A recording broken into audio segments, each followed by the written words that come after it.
Keeping your business healthy in today's marketplace can be a challenging and overwhelming task. From the threat of litigation inside and outside your organization and the inefficiencies that can rob your bottom line as a result of unproven marketing programs, the deck can be stacked against you. To get ahead of these challenges and stay ahead of your competition, the Bottled Business Sense Show provides practical business solutions that uniquely emphasize key legal principles, management techniques, and marketing strategies to protect and ensure the longevity of your business. You'll learn how to implement marketing and protection principles equal to those used by today's most successful corporations. Join your host, Bill Bernard, Rick Moscoso, and Steve Smith for some high-energy discussion that will inspire you to take control of your business so it can prosper in today's consistently challenging business environment. Okay, good morning, everybody. My name is Bill Bernard. I'm one of your co-hosts for the Bottled Business Sense Show, which airs every Tuesday morning at 10 a.m. We broadcast for the small business owner and entrepreneur. As you know, we're here to protect your business by providing you with legal information, and we're here to market and promote your business by providing you with marketing concepts and ideas throughout the course of the year. We can be found on bottledbusinesssenseshow.com. We can also be found on blogtalkradio.com/Bottled Business Sense Show if you prefer just to listen to the audio and not look at our smiling faces. So we're here. We're all over social media: Facebook, Twitter, LinkedIn. All you have to do is go to those sites and type in Bottled Business Sense Show, and we'll come up. We're looking all the time for people to ask questions or perhaps want to be a guest on the show. You feel free to contact us if you'd like to do that. But we're here to help your business sail along, as I said, and to do it in a fashion that's both prosperous and protected. Without further ado, let me introduce first my co-hosts, Rick Moscoso and Steve Smith. We're going to have a interesting topic today. Before we get into that, let me say hi, fellas. How the heck are you? Aloha, Bill. How are you? I'm doing fine over here. It's been as tropical over here as it probably has been over there for you. Well, how about you, Steve? Are you staying in the heat okay? You know what? It's actually just perfect right now. And I have friends and I have relatives back on the East Coast, and yesterday it was 5 below zero in D.C. So when I see stuff like that, I'm thinking, okay, whether you're Southern California or you're Hawaii, you're just that much closer to perfection. Yeah, well, I'm coming home from my hard business trip here on Thursday, and I must admit that it will be a little difficult to get on the plane, but I can look forward to seeing all of your smiling faces in person once again. So, we've got an interesting show today. I know Steve was talking a while back about wanting to do a show concerning business trends in 2016. Here it is, and I know that you and Rick are going to have a lot to say about this. And I guess to start it off, Steve, why don't we try to tell the audience what's the importance to the average business owner and entrepreneur to be aware of the business trends in 2016? What's the real crux of the reason they need to know about this stuff? Okay, as we go through some of the list that I was able to find, I think the real buzzword for everybody is going to be personal connections. Because if you look at all of these, and we're going to go through and talk about some of them in detail, what you're going to realize is that a lot of different things have been taking place in society and in business for about the last 10 to 15 years, and it's all kind of reached a climax now in terms of what really drives performance and success and profitability and sustainability and things like that, and it's all based on the kind of personal connections you're able to make using whatever venue you decide to use. So we're going to be able to adapt, if you will, whatever we discuss here today to our listeners' businesses, no matter what business they might be in, right? Oh, absolutely. And some of the examples here are really kind of related more to large-scale companies, Microsoft, Zappos, Amazon, things like that. But believe me when I tell you, because of the nature of it being a trend, every business owner can take a piece away from this and really decide how to maximize it in their own organization so they can derive the most benefit from it. Well, I'm going to let you and Rick take off with this thing, and I'm going to sit back and learn and maybe ask a question here or there. So where do we start in this whole array of business trends in 2016, Steve? Well, let me first just cite the source, because I think it's important to give credit to the individual that wrote the rather extensive article that kind of surrounds this. And believe me, if you go on the internet, you go on Google, and you just type in future trends or business trends, I mean, if you took every article that was out there and added up the number of things that they've included in their article, you could get a couple hundred. And there's a lot of repetitiveness and a lot of duplicity. But I thought that the guy that wrote this article did the overall best job of really getting into the meat of some of these trends that are going to change. They already are changing the way we do business, and they're going to continue to do that. So the gentleman that wrote this article, which appeared in December, on Forbes.com, was a guy named Ian Altman, and he's a regular contributor to Forbes. He's written a couple of books on sales and things like that, and he likes to talk about integrity-based selling. So he's trying to reach a higher level of sales professional and sales practices and principles. So he was the one that authored this article, and basically what he talks about are what he considered to be the 10 biggest trends that will affect or drive or somehow direct most businesses throughout 2016. Okay, all right. And I know you've looked at these and you've broken them down. I know you've taken a look at them too, Rick. Is there any particular importance to how we're going to discuss them in the order we're going to discuss them, or are we just going to discuss them in terms of they're all equal? No, I think, he did a really nice job with 10 of them. I've already gone through and kind of identified 6 that I thought were pertinent to the kind of show that we provide. In fact, Rick, there's going to be things that we're going to talk about for which you'll probably remember shows that we've done in the past that get a little more deep into that one area. So if that comes up, make sure to tell our listeners and our viewers where else they can go on the website to find more information about that particular area. So, Bill, I'm just going to start with with number 1 on the list, which I found very interesting. And it's number 1 says top performing companies will focus on connecting customers. Now, what he's talking about is going beyond just selling a product or a service and finding ways to put customers with customers, customers with other resources, clients with content, finding ways to connect people outside of the immediate thing that you do in your business or something related to your business to kind of keep the community going. It's the same thing as the followers on Facebook or the connections on LinkedIn or the people following you on Twitter. Everybody's out there trying to create communities of like-minded people. And so basically, and he makes a really good argument for this, because if you look at some of the largest organizations, the largest businesses that have risen up and developed over the last 5 to maybe even 15 years, okay? Here's some interesting stuff, all right? Think about this. Uber, which, they've got a little bit of controversy going on with how they're doing things, but Uber is now the largest taxi service in the world, but they don't own any taxis. Yeah, I was going to say I don't typically think, maybe this will play into what you're saying, but I don't know about you. What do you think, Rick? I don't think of Uber as a taxi company, but obviously they provide the same services as a taxi. Sure, yeah. They're putting people with cars and people who need rides together. They're making that connection, and that's how they've built their business. So that's like one of 4 examples he's got here. You guys probably know one called Airbnb. It's the same thing. It's people who have living accommodations who want to be connected with people who want to stay someplace and may not prefer to stay in a hotel or someplace else. So they've connected, hotel proprietor, if you will, with the visitor that's going to stay there. I didn't realize this, but Facebook is the largest media company out there, and yet they don't control they don't create any of the content. They just provide the platform for people to share. Isn't that amazing?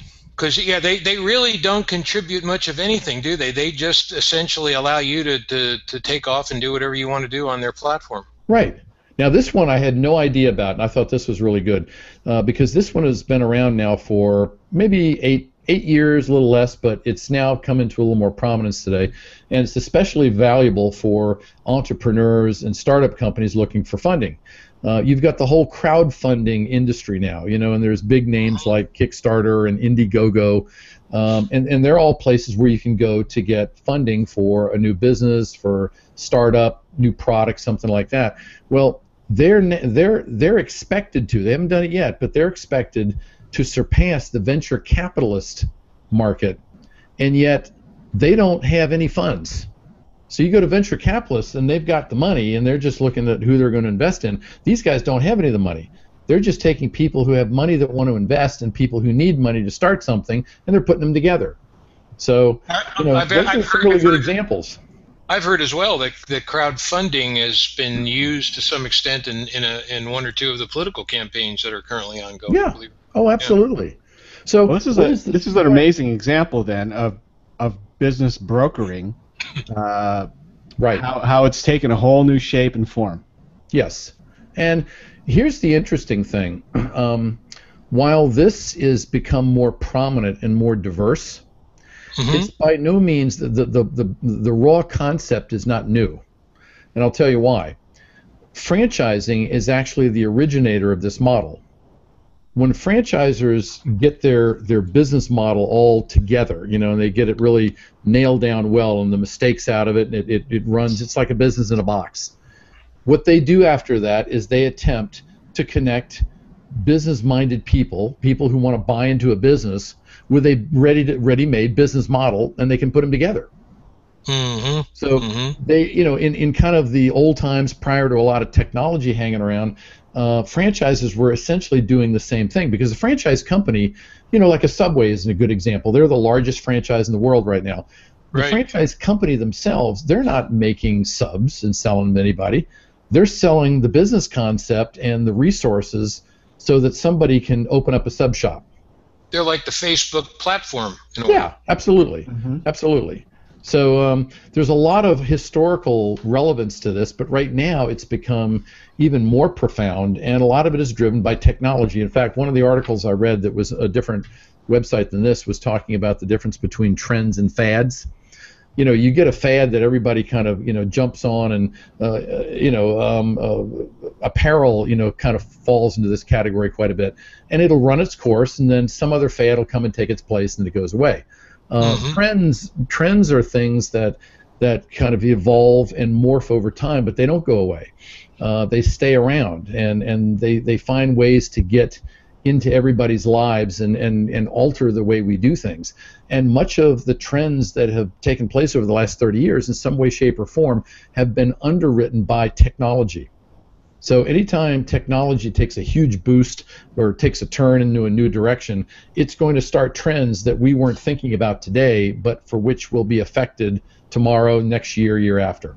So go ahead, Rick. Go ahead. Yeah, a couple of weeks ago, Bill and I had a discussion about mobile, and prior to that, we just at the beginning of the year we had the CES convention in Vegas, which is the Consumer Electronics show, and the largest show on the planet in regards to new technology, where that's steering business today. And I know one of your topics here. One of the things that they stressed is that how technology like mobile is really starting to focus in on that millennial crowd, because that's really the big pool of business now for business owners to market towards.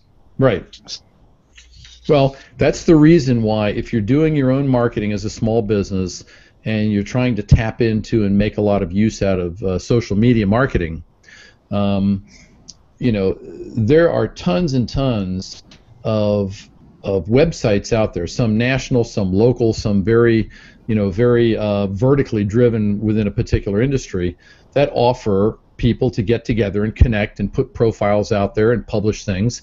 And what I've realized over the last 5 to 6 years is that a number of them early on that started up are not around anymore. And why not? Because, social media just keeps growing, and more people are embedding every part of it in their lives. So why would a social media platform that started 3 or 4 years ago not be around today?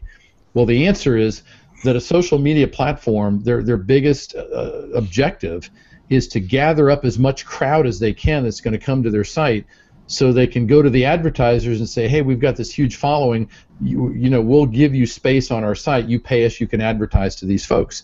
Well, if they're not any good at attracting advertisers, there's no other way for them to make money, because they've given away all the memberships for free. Now, what part, if any, does the onset of the millennials play in this whole thing, Rick? Is that Steve? Is that something that plays, that adds to this whole puzzle?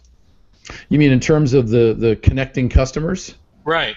Oh yeah. Well, I mean, yeah, sure, because millennials, they've grown up in this, so this is the standard bearer for how they communicate, how they develop relationships, how they decide who they're going to do business with and associate with and be friends with. So they've not known anything else. This is their life pretty much since they've been old enough to know what's going on. But for the rest of us, whether you're baby boomers or even the Gen X's, my son and daughter are kind of Gen X folks, they didn't grow up with this stuff. They kind of morphed into it, around high school and college and stuff, but it wasn't an innate part of their life. So with millennials, you've got to figure out where in your business you can create these kinds of connections, because the people you hire, the people you might want to do business with, they're already expecting it. That's what they look for. If you don't have it, they look elsewhere. Yeah. No, I mean, I agree. I mean, we're let's face it, the baby boomers are.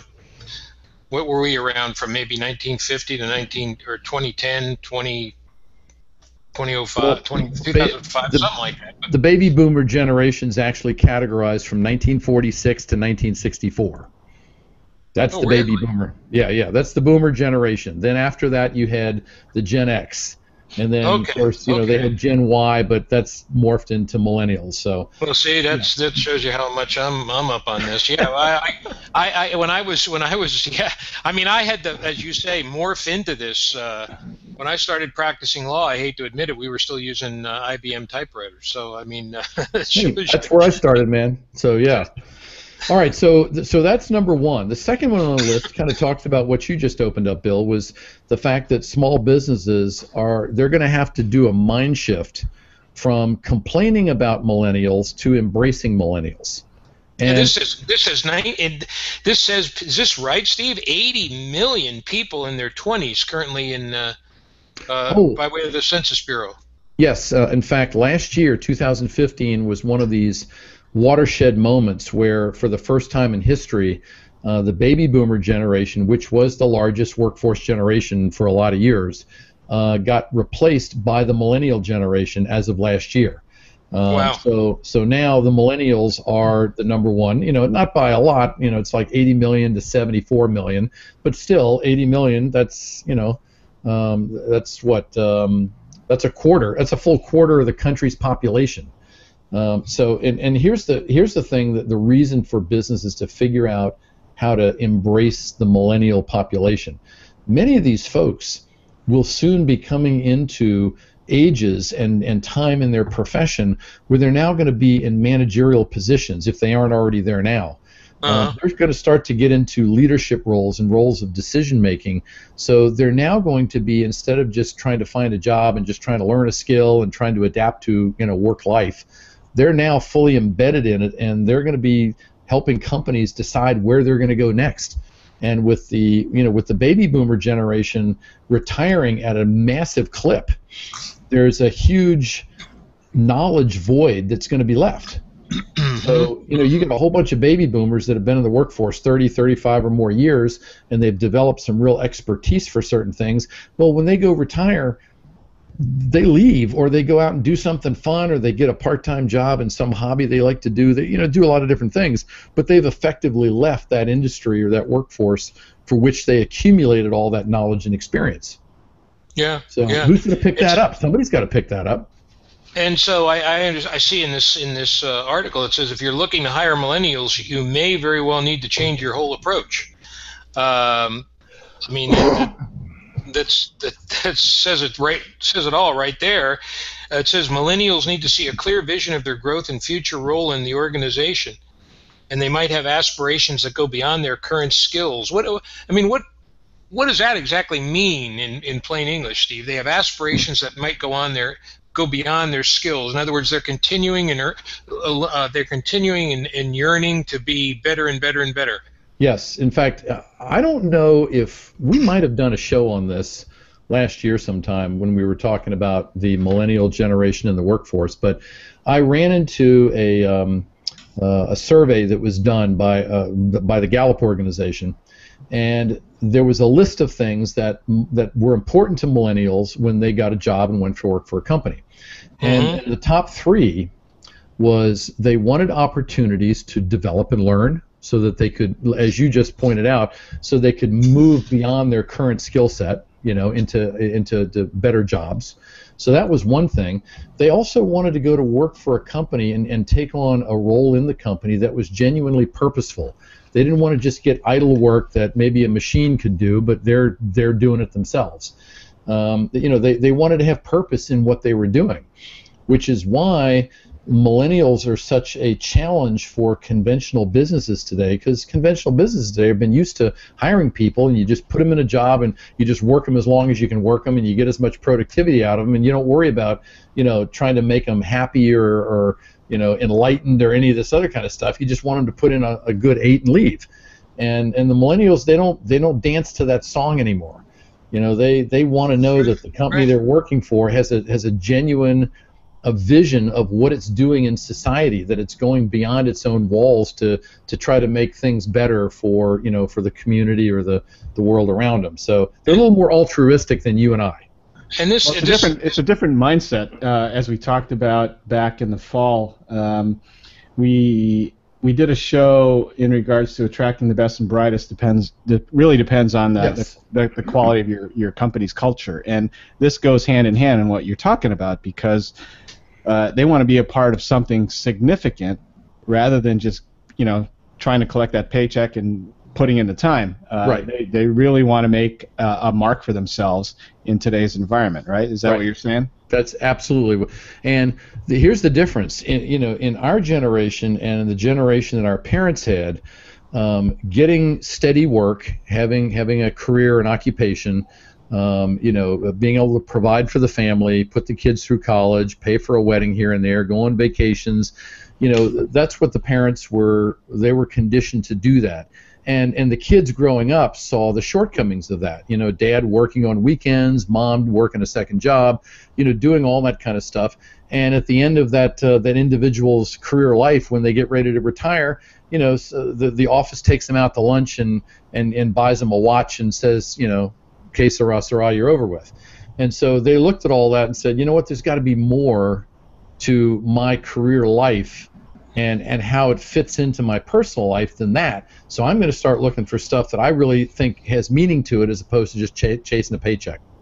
So, and now these baby boomer businesses, if you will, are going to have to learn employee development and training to be able to keep up with these new trends in 2016, and they're going to have to make a lot of adjustments in the way they do business if they want to stay in business. Because what was it, Kodak? Was that the famous story, Steve, that they just they didn't keep up with the times, and boom, they just there was no more, right? Yeah, I mean, look, Kodak was a big bloated organization. In fact, at one point, the company I worked for was a subsidiary of Kodak, and we saw it kind of standing on the outside looking in, that they had so many people doing so much stuff that most companies would have had 1 people to their 8 doing the same thing. They became bloated and they became a little inefficient, and they never really thought they could be replaced. Well, guess what happened when all of a sudden cell phones could take pictures? There wasn't any reason for people to be buying film anymore. Everything kind of got digitized, and their primary industry, which was film processing and X-ray technology and things like that, it just started to wane, and eventually they just couldn't hold on. They couldn't keep that big giant ship running anymore. But for every other business, it's not quite that problematic. Most of it is just taking a look at how you run your organization and ask yourself, do my people genuinely like working here, or do they simply and totally show up for a paycheck? And that's really what you got to look at, because if everybody, if for some reason you couldn't make payroll one week, because something happened with your bank, some snafu, and you were going to get paychecks to people a week late, if most of your organization didn't show up on Monday because they didn't get paid, that should be a big red flag as to how people think about working at your company. Yeah, yeah. What about businesses who strictly emphasize commodity products, Steve? How's that going to be affected in this whole plan? Well, they actually made that was prediction number 5. Okay. Mm-hmm. Mm-hmm. You're going to have to really dig deep as a business owner to figure out how to add some distinctive measure of value onto what you sell. Because if essentially you're selling a commodity, and people think of commodities as rice and beans and other stuff like that doesn't really have any distinction to it. In the small business arena, a commodity could simply be, I own a print shop, and in 5 square miles from my shop, there's 4 other print shops. We all do the same kind of printing. We all offer the same kind of brochures and postcards and business cards and things like that. So it's not maybe the traditional definition of commodity, but basically what it means is your competitive circle is now full of sameness. And sameness isn't what people go for. They go to look for distinctive qualities that they can say, yes, that's the reason why I do business with him, because I like what he does in this area and that area, not just because he offers a business card that I can have printed and he's 2 miles down the road. In fact, the majority of business cards today aren't even made by people with brick and mortar places. They're done on the internet. Yeah, a great example of that, you take a look, and even on my Facebook feed, you see ads sprinkled all over for Vistaprints, companies like Moo.com. Right. They have great quality products that they offer, but not that personal relationship. But who cares? Millennials don't care. They're looking for quick turnaround. They're looking for good quality products. They have a good name out there, and this certainly affects the brick and mortar type of store that is in this type of business. Well, I was at a business mixer for the home improvement industry last night, and they all gave me an opportunity to kind of stand up and talk to the folks that were there. And so what I talked to them about, which I'm fairly passionate about, is when you're in a business, especially a service business, for which most home improvement, home remodeling, there's a big component of service built in there. What's going to separate you is your ability to stay connected with that customer or that prospect through follow-up. And it was amazing how many times these guys buy leads or get leads from their advertising. They call the person one time. If they don't get the vibes that they're thinking about, then they never call them back.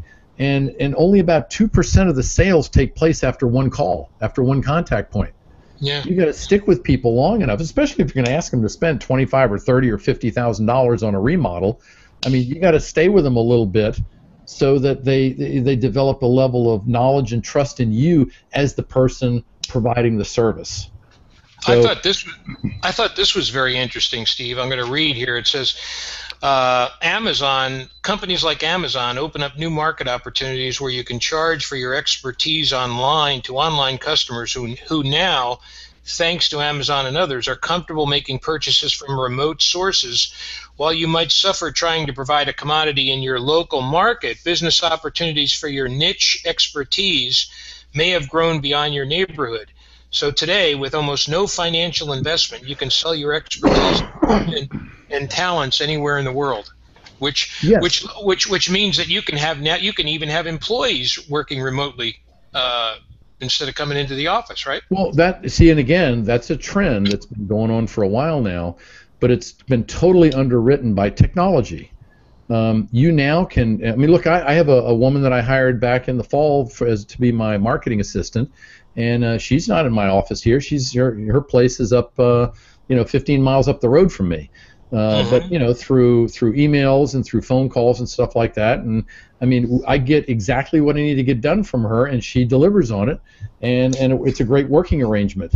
And that is a very small example of what many businesses today can do for themselves. Now, here's the difference. Prior, when we were first all getting used to telecommuting, people living in different places and working remotely, there was a tendency not to treat them like an employee in-house. Yeah, right.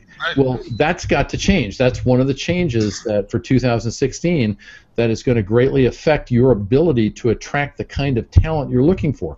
There may be situations where the talent you need isn't available locally. You have to go elsewhere. Now you're going to have to start looking at those remote employees or those remote contract workers with the same kind of value and training and relationship building contribution as you provide people working under your roof. And likewise, I think this is extremely interesting where it talks about you might have a local brick and mortar business that's struggling in a market like you were talking about earlier, and they have a very narrow niche. But if they expand their business online and attract ideal customers from across the globe, now all of a sudden they've got a bigger market than they had in the local brick and mortar business. Oh, absolutely. And you know, that again, the reason that people today can do that is, number one, because you have the internet that's available to anybody, and number two, you've got major organizations that have positioned themselves on the internet, like Amazon, for selling goods and services. You know, if I buy something, if I buy a book, I bought some fairly expensive items on Amazon, but I'm not buying them because I know the person that's providing the product. Right. I'm buying them because I have trust that Amazon's approach to merchandising and selling and commerce works, and I'm not going to get screwed. And that they're going to vet the people to some extent that are selling on their site. They've got guarantees. They've got ways of remediating situations where I might not be happy. But so far, between the quality of what shows up and how fast it shows up, I mean, I'm totally sold that Amazon is a viable place to buy stuff. And that's why, as a business trend in 2016, if our local business entrepreneurs can find a way to develop an online part of their business that provides trust, once that customer comes and feels that trust is there, he or she's going to be able to come back and continue to buy. So how do you establish that trust, Steve? That seems to me to be the real key. Well, the thing with, and let me just make this distinction, because most business owners that fall into one of these two camps understand what I'm getting ready to say. If you're in business to sell a product of some sort, it's a little easier to pass the test for the trust factor with a customer. Sometimes they may not know you, but like I just mentioned with Amazon, they trust Amazon. They trust the system by which they're going to get it. So by extension, they will buy from you. If you're in business to provide a service, like me with business coaching, you with being an attorney, there's plenty of smaller industry-related sites out there that offer the opportunity for people to connect. Like you're on Avo, and I'm on one called Nomi, which is a coaching site. But it's much harder to get past that threshold when your business is service-based, because at some point people definitely want to know who you are. Yeah. Because let's face it, when you do business with somebody, you're working on an estate plan, you're handling a contractual matter, you're preparing to go to court on behalf of a client. That's just not a one-time deal and you're over and done with. You're working with that person back and forth for a period of time until you deliver on what it is they want. But interestingly enough, Steve, places like Avo, for me, are almost can be analogized to Amazon. They provide a platform that provides a level of trust in me based on what's written there, and the content that I put on there that people can come and see, and that could then develop a level of trust to where people say, hey, if he's on Avo, that's half the battle. Now let me check him out and see where I want to go from there. Yes, and I'll just point one caveat out about that separates the two. If you're selling a particular item on Amazon, there's a real good chance that maybe 6 to 12 or 20 other people also have that product available. Okay? When you go in and you look for a specific product and that profile comes up, it's a very detailed profile about the product. Now that profile is put on there by Amazon. Okay? Right. People look at that product list and they say, that's exactly what I need. Now it's just a matter of who happens to have it. Right. Okay. In your situation, when somebody goes to Avvo looking for a business attorney, there is no standard product definition as to what that is. It's left to the devices of all the individual attorneys who are writing stuff on their profiles about who they are, what they provide, how they do it. So with the one exception, Avvo does rank you from 1 to 10. Yeah, so you get customer review rankings very similar to Yelp that ranks, auto repair places and restaurants and things like that. But right. it's not as consistent. Like if I was out there looking for, I'm trying to think of what I just bought recently that was fairly expensive. I bought a part for my motorcycle. Okay, I could go on Amazon, find the part, get the definition of what I was getting in the part, and then just determine, whose price was good and who had good ratings, and I was going to get it from them. Right. If I was going on a website looking for somebody to provide a personal service, I'm going to have to spend a lot more time digging into who that individual is, not necessarily the service I'm looking for, because in my mind, knowing who the individual is that's providing it is just as important as the service I'm looking for. Right, right. Well, I know we're coming up on time, Steve, but this has been a great show. Do you want to say just a few words about the very last category, which is the best companies will tightly integrate content marketing into their sales process? Yes. Okay. So, and I'll be short with this. 20, 30 years ago, when you didn't have the internet around, most of the time the only way consumers could get information about a product or service they were going to buy was getting it from the company that was selling it. So It was either going to the store, speaking to a salesperson, but you were basically speaking to the person that ultimately was going to sell you that product. Today, people can do tons of research on the internet from a lot of independent sources and learn everything they need to know about the product they're going to buy before they even speak to the company. Right. So the trend now is, because content marketing has been on the rise for a number of years now, the trend now is to embed very factual information into your marketing to educate your customer, your prospective customer, so that they will in turn do business with you because you've taken the extra step of telling them exactly what they need to know about it, independent of them agreeing to buy something from you. Yeah, yeah. Well, listen, we've had long discussions about content marketing, and I'm a big fan, and that could be another whole 2-hour show in and of itself. But yes. Thanks, Steve, for this, and it really, really was great. I appreciate it. Learned a lot from it. We're going to have to move forward and tell everyone to have a great week at this point because we're we're coming close to the end of our time here on the show. And remember that we can be found on all of the social media sites as well as our own website, bottlebusinesssenshow.com. And Steve, real quick, if somebody wants to delve into this a little bit further with you, where can they get a hold of you?